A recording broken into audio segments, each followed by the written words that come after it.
The old mop bucket squeaked as Rosa pushed it down the marble hallway of the Harmony Music Academy. Every step echoed in the empty building, a sound that had become as familiar to her as her own heartbeat. She had been cleaning this place for 3 years now, always after hours when the rich kids and their fancy families had gone home. "Come on, Lily," Rosa called softly to her 16-year-old daughter who was dragging behind her, carrying a bag full of cleaning supplies. "The sooner we finish, the sooner we can go home and have dinner."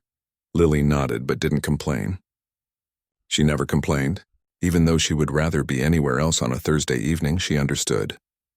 Her mother worked 2 jobs just to keep food on their small apartment table. The night cleaning job at the academy paid well enough that Rosa could afford to keep Lily in school instead of making her work full-time.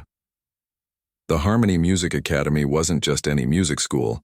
It was the kind of place where parents paid more in one semester than most people made in a year. The building itself looked like a palace with its tall windows, crystal chandeliers, and paintings of famous musicians covering every wall. Everything here was expensive and perfect, from the carved wooden doors to the fresh flowers that Rosa replaced every morning. As they walked through the hallways, Lily could hear the faint sound of someone practicing violin in one of the distant rooms. Even at this late hour, some student was probably getting extra lessons that cost more than her mother's weekly salary. She tried not to think about it too much. It only made her feel worse about her own situation. "You start with the smaller practice rooms," Rosa said, handing Lily some cleaning cloths. "I'll tackle the big ballroom tonight. There was some kind of fancy recital today, so it's probably a mess." Lily took the supplies and headed toward the practice rooms. These were tiny spaces with just a piano or other instrument, soundproofed walls, and a small bench. She had cleaned them hundreds of times before. The routine was always the same: dust the piano, wipe down the bench, vacuum the small carpet, and move on to the next room. But tonight felt different somehow. As she cleaned the 3rd practice room, she found herself staring at the small upright piano longer than usual. The keys looked so perfect, so clean and white. She had always wondered what it would feel like to actually press them and hear the sounds they could make. At home, Lily had an old electronic keyboard that she had found at a garage sale 2 years ago. Half the keys didn't work properly, and the sound that came out was tinny and fake, but she loved it anyway. Late at night, when her mother was asleep, she would plug in headphones and practice quietly. She had taught herself to play by watching free videos online and reading whatever music books the public library had available. Her friends at school thought she was crazy for spending so much time on music.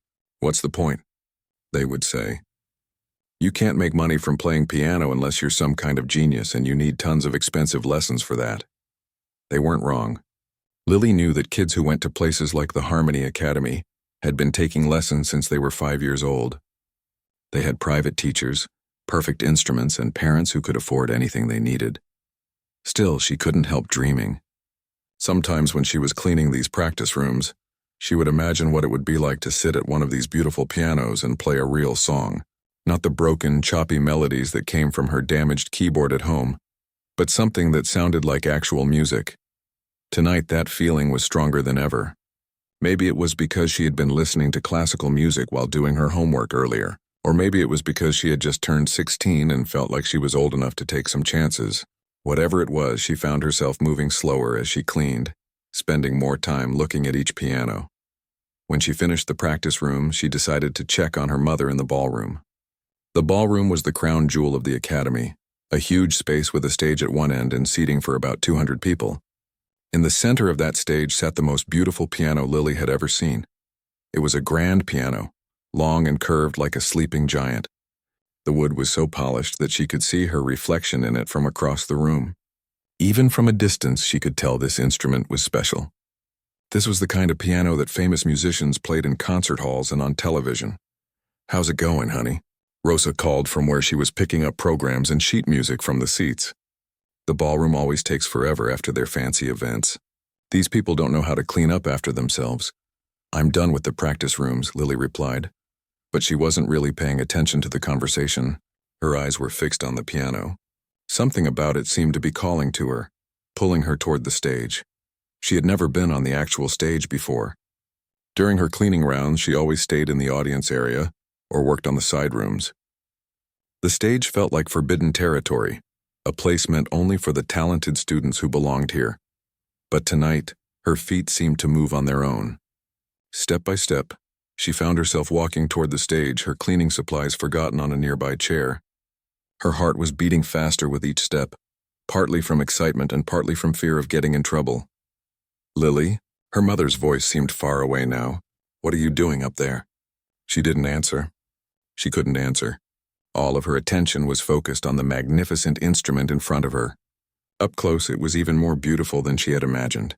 The keys were perfect, not a single scratch or stain. The wood smelled rich and expensive. Everything about it seemed to glow under the stage lights that were still on from earlier that evening. Without really thinking about what she was doing, Lily reached out and gently touched one of the keys.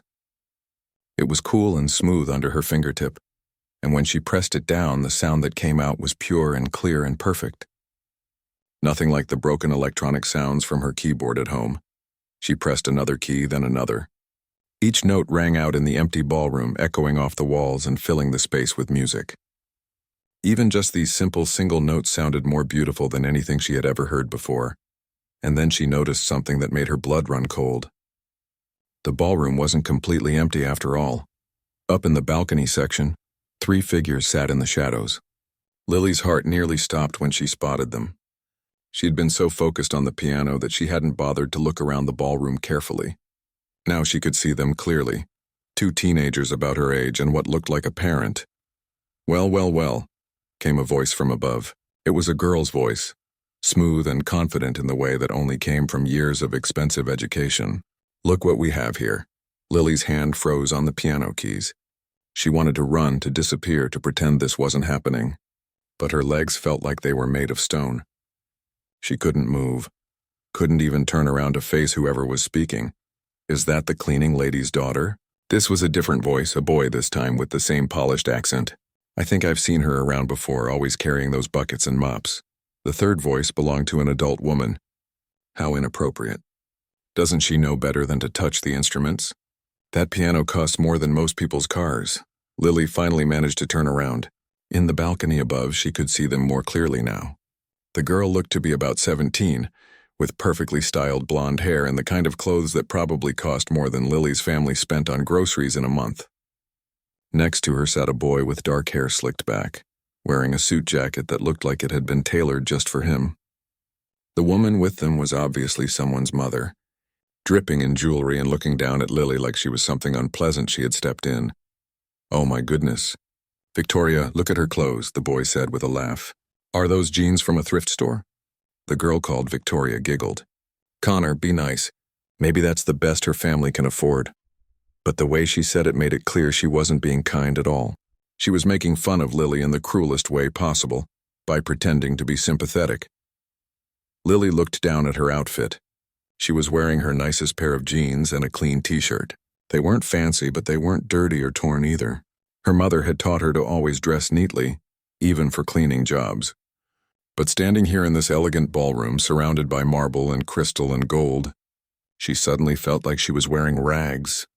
"Sweetheart," the woman called down from the balcony, "you really shouldn't be touching that piano. It's a very expensive instrument and it needs to stay clean for tomorrow's performance." The way she said "sweetheart" made Lily's skin crawl. It was the tone people used when they were talking to a small child who had done something wrong. Lily was 16 years old, but this woman was treating her like she was 6. I wasn't hurting anything," Lily managed to say. Her voice came out smaller than she had intended. "I was just what?" Victoria interrupted. "Just pretending you belong up there? That piano is for serious musicians, not for people who don't even know how to dress properly." Connor laughed again. Maybe she thinks if she touches it, some talent will rub off on her. Like magic or something. "Connor, that's terrible," Victoria said, but she was still smiling. "Though I suppose everyone needs dreams, even if they're completely unrealistic." From across the ballroom, Lily could hear her mother's footsteps approaching quickly. Lily, what are you doing? Get away from there right now." Rosa's voice was filled with panic and embarrassment. "It's all right," the woman in the balcony called out. "No harm done. But perhaps you could explain to your daughter that the instruments here are not toys." Rosa reached the stage and gently but firmly took Lily's arm. "I'm so sorry," she said, looking up at the people in the balcony. "She knows better than this. It won't happen again. Mom, I wasn't doing anything wrong, Lily whispered, but Rosa squeezed her arm tighter. Please don't make this worse, Rosa whispered back. These people could get me fired. Oh, we're not going to report anything, Victoria said sweetly. We understand that some people just don't know the rules about these things. It's not really her fault that she doesn't belong here. That word hit Lily like a physical blow. Belong. Of course she didn't belong here. She was just the cleaning lady's daughter. She was nobody special. She had no right to even look at this piano, let alone touch it. But something inside her chest was burning. It wasn't just embarrassment anymore. It was anger. These people didn't even know her, but they had decided she was worthless just based on her clothes and her job. They had decided she had no right to even touch a piano, as if her fingers were somehow dirty or dangerous. We should probably get going, Connor said. My private lesson is early tomorrow morning and I need to practice my Bach piece before then. Oh yes, how is your preparation for the youth competition going? The woman asked. Your mother told me you've been working with that wonderful teacher from Juilliard. As they gathered their expensive bags and started to leave, Lily heard Victoria say, I just think it's sad, you know? Some people have these impossible dreams about music, and they don't understand that talent isn't something you can just wish for. You either have it or you don't, and it usually runs in families who can afford proper training. The three of them walked out of the ballroom, their voices fading as they discussed private lessons and summer music camps and other things that cost more money than Lily's family had ever seen. When they were finally gone, Rosa let out a long breath. Lily, what were you thinking? You could have gotten me in serious trouble. I wasn't hurting anything, Mom. I just wanted to hear what a real piano sounds like. I know, honey, but that's not our place. We're here to clean, not to play around. Lily felt tears starting to build up behind her eyes, but she refused to let them fall. She was angry at those people for being so cruel, angry at herself for caring what they thought, and angry at the whole world for making things so unfair. Why do they get to decide who belongs here? She asked. Why does having money make them better than us? Rosa's expression softened. It doesn't make them better, Lily, but it does make them more powerful. And sometimes powerful people use that power to make others feel small. Well, they succeeded, Lily said bitterly. She started to walk away from the piano, ready to go home and try to forget this whole embarrassing experience. But as she reached the edge of the stage, something made her stop. Maybe it was the anger still burning in her chest. Maybe it was the memory of how perfect those piano keys had felt under her fingers. Or maybe it was just stubborn pride. Mom, she said quietly. What if they're wrong about me? Rosa looked at her daughter's face and saw something there that worried her. Lily, please don't do anything crazy. But Lily was already turning back toward the piano. Her heart was pounding and her hands were shaking. But for the first time in her life, she felt like she had to prove something, not to those cruel people who had just left, but to herself. Just one song, Mom, she said. Please, just let me play one song. Rosa stared at her daughter in disbelief. Lily, no. Absolutely not. We're leaving right now. But Lily didn't move. She stood at the edge of the stage, looking back at the grand piano as if it were calling to her. Her hands were still trembling, but not from fear anymore. Something had changed inside her when those people had looked down at her like she was nothing. Something had broken, but something else had awakened. Please, Mom, she said quietly. I know you think I'm being crazy, but I need to do this. I can't explain it, but I have to. Honey, listen to me. Rosa climbed onto the stage and took her daughter's hands. I understand that you're upset. What those people said was cruel and wrong. But playing that piano isn't going to change anything. It's just going to make things worse. Worse how? Lily asked. They already think I'm worthless. They already think I don't belong here. What's the worst that could happen? I could lose my job, Rosa said simply. And then we'd have no money for rent or food or your school supplies. Lily felt her heart sink. She hadn't thought about that. Her mother was right, of course. Rosa needed this job desperately. They both did. Acting out of anger and pride was selfish when their survival depended on staying invisible and keeping quiet, but then she thought about Victoria's voice saying, she doesn't belong here, and Connor laughing about her clothes. She thought about all the time she had watched from the sidelines while other people got opportunities she could only dream about. She thought about her broken keyboard at home, and all the hours she had spent teaching herself to play, wondering if she would ever get a chance to find out if she was any good. What if I really can play, Mom? she whispered. What if all those hours I've been practicing actually meant something? Rosa's expression softened. She had heard Lily playing on that old keyboard late at night, even though she pretended to be asleep. The melodies that came from her daughter's room were beautiful, even through the thin walls of their apartment. But beautiful melodies on a broken keyboard in a tiny apartment were very different from performing in a place like this. Even if you can play, Rosa said gently, this isn't the time or place to prove it. Just then, they heard footsteps in the hallway outside the ballroom, multiple sets of footsteps along with voices getting louder as they approached. Rosa's face went pale. They're coming back, she whispered urgently. Lily, we have to go now, but the voices were too close. There was no way they could gather up all their cleaning supplies and escape before whoever it was entered the ballroom. They were trapped. Quick, get back to cleaning, Rosa said, grabbing a cloth and starting to wipe down the piano bench. Maybe they won't notice anything. The ballroom doors opened and in walked not just Victoria, Connor, and the woman from before, but also several other people. There was an older man in an expensive suit, another teenager with a violin case, and two more adults who looked like they belonged in this wealthy world.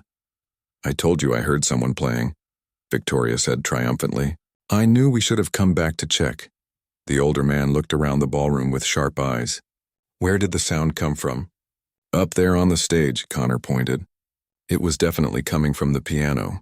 All eyes turned to Rosa and Lily. Rosa was still frantically wiping down surfaces, trying to look busy and invisible. But Lily had stopped pretending to clean. She was standing perfectly still next to the piano, her hands at her sides. Was someone playing this piano? The older man asked. His voice was calm but commanding, the kind of voice that expected honest answers. We're just cleaning, sir, Rosa said quickly. We didn't mean to disturb anyone. We'll be finished soon and out of your way. I wasn't talking to you, the man said, not unkindly but firmly. His gaze was fixed on Lily. Young lady, were you the one playing? Lily felt everyone's eyes on her. She could lie. She could say no, and maybe they would all leave and forget this ever happened. Her mother would keep her job, and they would go home and pretend nothing had changed. But something inside her rebelled against that idea. Why should she lie? Why should she be ashamed of wanting to play music? Why should she pretend to be smaller than she was just to make other people comfortable? Yes, she said, lifting her chin. I touched a few keys. Victoria let out a small laugh. I knew it. She was pretending to play piano like she actually knows how. I wasn't pretending, Lily said, her voice getting stronger. I do know how to play. The room fell silent. Even Connor's smirk faded a little. Oh, really? Victoria said, crossing her arms. And where exactly did you learn? Did you take lessons at some fancy music school we haven't heard of? I taught myself, Lily said simply. This time Connor did laugh out loud. You taught yourself? On what, an imaginary piano? On a keyboard I bought at a garage sale. The laughter that followed was like a knife in Lily's chest. Not just from the teenagers, but from some of the adults too. They thought it was the funniest thing they had ever heard. A girl who learned piano from a garage sale keyboard thinking she could play a real instrument. Oh, that's precious, Victoria said, wiping tears from her eyes. A garage sale keyboard. I'm sure that's exactly like playing a real piano. Lily, please, Rosa whispered urgently. Don't say anything else. But the older man held up his hand for quiet. Let me understand this, he said to Lily. You're claiming that you can play piano having learned on a broken keyboard with no formal training. I didn't say it was broken, Lily said, though it mostly was. And I didn't say I had no training. I said I taught myself. With what materials? Videos online. Library books. And practice. Lots and lots of practice. The man studied her face carefully. What pieces have you learned? Lily's mind raced. Should she mention the classical pieces she had been working on? The ones that were supposed to be too difficult for someone with her background? Or should she stick to simpler songs that might seem more believable? Some classical pieces, she said finally. Some popular songs. Whatever I could find sheet music for. Name one classical piece. Lily's heart was pounding so hard she was sure everyone could hear it. This was it. This was the moment where she either proved herself or made everything infinitely worse. Chopin's Nocturne in E-flat major, she said. Bach's Invention in C major. Debussy's Clair de Lune. The room was completely quiet now. Even the teenagers had stopped laughing. The older man raised his eyebrows. Those are not beginner pieces. I know, Lily said. You're telling me you can play Chopin and Debussy having learned on a garage sale keyboard with no teacher? I'm not telling you anything else, Lily said, surprising herself with her boldness. If you want to know what I can do, I'll show you. But I'm done talking about it. Rosa looked like she wanted to disappear into the floor. Lily, what are you doing? I'm tired of being treated like I'm nothing, Mom. I'm tired of people deciding what I can and can't do based on where I come from. She turned to face the group watching her. You want to know if I can really play? Then listen. And before anyone could stop her, before she could lose her nerve, before her mother could pull her away, Lily sat down at the piano bench and placed her hands on the keys. The moment Lily's fingers touched the keys, something magical happened. Not just with the music, but with Lily herself. All the fear and anger and embarrassment that had been building up inside her seemed to flow right out. Through her fingertips and into the piano, she started with something soft and gentle. Debussy's Clair de Lune.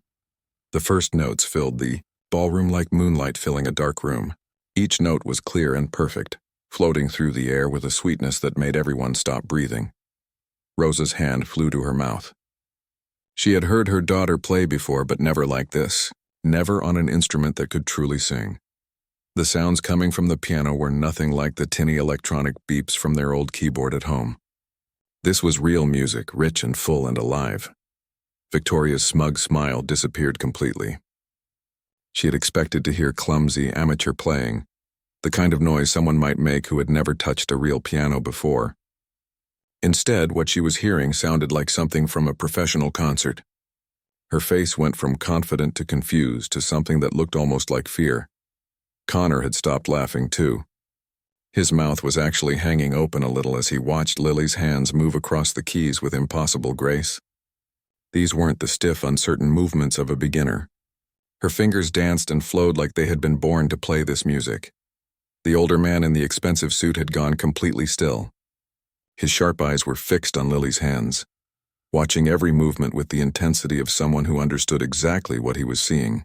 And what he was seeing was extraordinary. As the gentle melody of Clair de Lune came to an end, Lily didn't stop. Without missing a beat, she moved into something completely different. A piece by Chopin that was fast and passionate and incredibly difficult. Her hands flew across the keys, playing notes so quickly they seemed to blur together, but every single one was perfect. The music filled every corner of the ballroom. It bounced off the marble walls and soared up to the painted ceiling. It was the kind of music that grabbed you by the heart and refused to let go. The kind that made you forget where you were and who you were supposed to be. Rosa felt tears running down her cheeks. She had always known her daughter was special, but she had never imagined anything like this. Lily wasn't just playing the piano. She was speaking through it, telling a story with every note. And the story she was telling was one of pain and hope and dreams that refused to die. The teenager with the violin case was staring with his mouth open. He had been playing violin for 10 years, with private teachers and expensive instruments and every advantage money could buy. But he had never heard anyone play with this kind of passion, this kind of raw emotion that seemed to pour directly from the soul. One of the adult women had actually sat down in a nearby chair, as if the music had made her legs too weak to support her. She was dabbing at her eyes with a handkerchief, completely forgetting that just minutes ago she had been laughing at this cleaning lady's daughter. Victoria looked like she wanted to run away. Everything she had believed about talent and training and who deserved to be here was crumbling around her. How was this possible? How could someone with no formal education, no expensive lessons, no proper background, play better than students who had been studying for years at prestigious academies? Connor was having similar thoughts, but his confusion was mixed with something that might have been jealousy. He had been taking lessons since he was 6 years old. His parents had spent thousands of dollars on the best teachers money could buy, and yet he knew with absolute certainty that he could never play like this. Nobody he knew could play like this. But Lily wasn't finished yet. As the Chopin piece reached its dramatic conclusion, she moved seamlessly into something else. A piece by Rachmaninoff that was so complex and beautiful that even trained musicians struggled with it. Her hands stretched across the keys, reaching impossible distances, playing melodies and harmonies that seemed to weave together like magic. The older man's eyes grew wide. He recognized this piece. It was one of the most challenging compositions in the classical repertoire. He had heard it performed by world-famous pianists in the greatest concert halls, but he had never heard it played with this kind of emotional depth, this kind of understanding that went far beyond technical skill. The music was telling a story of struggle and triumph, of dreams that refused to be crushed no matter how hard the world tried to crush them. Every note seemed to carry the weight of Lily's experiences. The late nights practicing on a broken keyboard, the dreams she had kept secret, the pain of being looked down on and told she didn't belong. As the piece built to its climactic moment, Lily's whole body swayed with the music. Her eyes were closed now, and her face showed a kind of peace and joy that transformed her completely. This was who she really was. This was what she was meant to do. All the cleaning and hiding and pretending fell away, leaving only the music and the girl who was born to make it. The final notes of the Rachmaninoff rang out across the ballroom, echoing and re-echoing until they faded into perfect silence. Lily's hands remained on the keys for a moment, as if she couldn't quite believe it was over. Then she slowly opened her eyes and looked out at the audience that had gathered to mock her. Nobody was laughing now. Victoria's face was white as a sheet. All her confidence, all her superiority, all her cruel laughter had evaporated completely. She looked like someone who had just seen a ghost, or maybe like someone who had just realized that everything she thought she knew about the world was wrong. Connor was actually shaking. The casual cruelty he had shown just minutes before had been replaced by something that looked like awe, mixed with a deep shame that he couldn't hide. The adults were staring at Lily as if they were seeing her for the first time. And in a way they were. The girl they had dismissed as just the cleaning lady's daughter had revealed herself to be something extraordinary, something that challenged everything they believed about talent and worth and who deserved opportunities. Rosa was crying openly now, not caring who saw her. She was proud of her daughter beyond words, but she was also terrified. What would happen now? Would these people be angry that they had been proven wrong so dramatically? Would they take out their embarrassment on Rosa's job? The older man was the first to move. He walked slowly toward the stage, his footsteps echoing in the silence that filled the ballroom. When he reached the piano, he looked directly into Lily's eyes. "What's your name?" he asked quietly. "Lily," she whispered, her voice hoarse from the emotion of the performance. "Lily," he repeated. "Do you have any idea what you just did?" She shook her head, suddenly feeling very small and very scared. "You just played 3 of the most difficult pieces in the classical repertoire.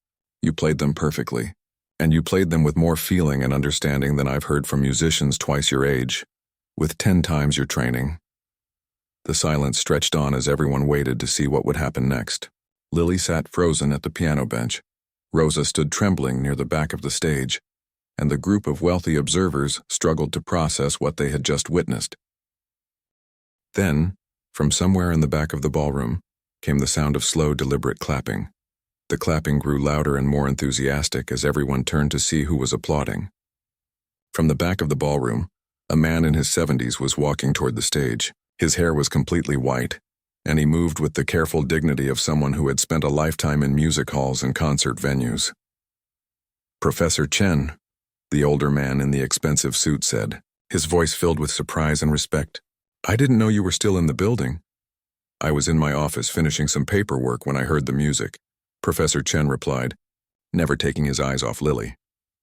"At first, I thought someone had turned on a recording of a professional concert, but then I realized the sound was coming from this room." He reached the stage and looked up at Lily, who was still sitting at the piano bench, looking completely overwhelmed by everything that had happened. "Young lady," he said gently, "how long have you been playing?" "About 4 years," Lily whispered. "4 years," he repeated thoughtfully. "And you've had no formal training?" "No, sir." Professor Chen nodded slowly, as if this confirmed something he had already suspected. "I've been teaching piano for 52 years. I've worked with students who went on to perform at Carnegie Hall, Lincoln Center, and concert halls around the world. And in all that time, I have never heard anyone play with such natural musicality." Victoria made a small choking sound. Her face had gone from white to red and back to white again. All her life, she had been told she was talented, special, destined for great things in music. But listening to Lily play had made her realize that what she had always thought was talent was really just adequate skill, dressed up with expensive lessons and fancy instruments. "This is impossible," Connor muttered, but he said it so quietly that only the people nearest to him could hear. He was thinking about all the competitions he had won, all the praise he had received from teachers and judges. But deep down, he knew that none of his performances had ever moved anyone the way Lily's playing had just moved everyone in this room. "Tell me about your practice routine," Professor Chen said, climbing onto the stage to stand closer to Lily. "How many hours a day do you practice?" "It depends," Lily said, still speaking softly. "During school, maybe 2 or 3 hours in the evening. On weekends, sometimes more. And this is on your keyboard at home?" "Yes, sir." "Most of the keys still work." Rosa stepped forward hesitantly. "Professor, I'm sorry if we've caused any trouble. We were just cleaning and Lily got carried away. We'll leave right now and make sure this never happens again." "Leave?" Professor Chen looked genuinely confused. "Why would you leave? This young woman has just given us a gift beyond measure." He turned back to Lily. "Do you know who I am?" Lily shook her head. "My name is Professor Chen, and I'm the director of the Harmony Music Academy. This school belongs to me." Lily's eyes grew wide. This was the man whose name was on the building, whose picture hung in the main hallway beside all the famous musicians who had studied here. "I started this academy 40 years ago because I believe that extraordinary musical talent can come from anywhere, at any time, in any form. But I'll admit that over the years I've gotten discouraged. Too many of my students come from wealthy families who see music as just another accomplishment to add to their college applications. They have technique, but they don't have soul." He gestured toward Lily. "What you have is what I've been searching for all these years. You don't just play music, you are music. It flows through you like it's part of your very being." "I don't understand," Lily said. "Let me be very clear," Professor Chen said. "I am offering you a full scholarship to study at this academy. Not just tuition, but also a monthly stipend to help your family with living expenses. You would work with the best teachers, have access to the finest instruments, and be prepared for a career as a professional musician if that's what you choose." The silence that followed was so complete that you could hear the air conditioning humming in the vents above. Rosa felt like the floor was spinning underneath her feet.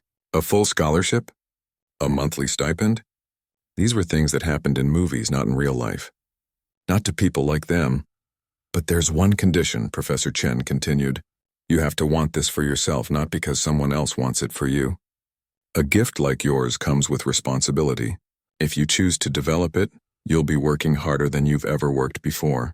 The practice schedule alone will be demanding, and the academic requirements are rigorous." Lily looked at her mother, then back at Professor Chen. "Can I think about it?" "Of course. Take all the time you need. But I hope you'll say yes, because the world needs to hear your music." Victoria couldn't stand it anymore. "This isn't fair," she burst out. "I've been studying here for 3 years. I've won competitions. My family has donated thousands of dollars to this school. How can you just give a scholarship to someone who what?" Professor Chen asked quietly. "Someone who has more musical talent in her little finger than most people have in their entire body? Someone who taught herself to play pieces that challenge advanced students? Someone who can make a room full of people forget their own names just by touching a piano?" Victoria's mouth opened and closed, but no sound came out. "Talent doesn't care about your bank account, Victoria. It doesn't care about your clothes or your address or who your parents are. It just is. And when you find it, you nurture it regardless of where it comes from." Connor had been quiet through this entire exchange, but now he stepped forward. "I owe you an apology," he said to Lily. "What I said earlier was cruel and wrong. I was jealous before I even heard you play, and after hearing you, I'm even more jealous, but also amazed." Lily looked at him in surprise. This was the same boy who had been laughing at her clothes and her background just an hour ago. "I've been studying piano for 12 years, Connor continued. "I thought I was pretty good. But listening to you made me realize I've been playing notes while you've been playing music. There's a difference, and I never understood it until tonight." One of the adults who had been laughing earlier stepped forward as well. "I also owe you an apology. We judged you unfairly, and we were wrong. Completely wrong." Even Victoria, though she looked like it was physically painful for her, managed to mumble, "I'm sorry too." Professor Chen smiled. "This is what real music education looks like. It's not just about learning to play instruments. It's about learning to recognize true artistry when you encounter it, regardless of the package it comes in. 3 months later, Lily walked onto the stage at the Academy's spring concert. She was wearing a simple black dress that Professor Chen had helped her mother buy, and her hair was neatly styled. But the most remarkable change was in her eyes. The fear and uncertainty that had been there that night in the ballroom was gone, replaced by quiet confidence. As she sat down at the grand piano, the same one she had been mocked for touching, the audience fell silent. This audience included not just students and their families, but also music critics from several major newspapers and representatives from famous music schools around the country. Rosa sat in the front row, wearing her best dress and crying happy tears before Lily had even played a single note. Next to her sat Professor Chen, who had become not just Lily's teacher but also a kind of grandfather figure, who believed in her dreams as much as she did. When Lily began to play, the magic was still there. If anything, it was stronger now, refined by months of proper training but still powered by the same extraordinary gift that had stunned everyone that night in the ballroom. The girl who had once been jeered at for simply touching a piano was now giving a performance that would be talked about for years to come. And somewhere in the middle of the beautiful music she was creating, she realized that she had finally found where she belonged. It wasn't about the building or the fancy instruments or the impressive name of the school. She belonged wherever music was valued, wherever artistry was celebrated, wherever people understood that true talent can emerge from the most unexpected places. As the last note faded away and the thunderous applause began, Lily smiled and thought about that broken keyboard at home. It was still there, still mostly working, still the instrument that had started her on this incredible journey. Sometimes the most extraordinary things begin in the most ordinary ways, and sometimes, when the world tries to tell you that you don't belong somewhere, the best response is to prove them wrong not with words, but with the gift that lives inside your heart.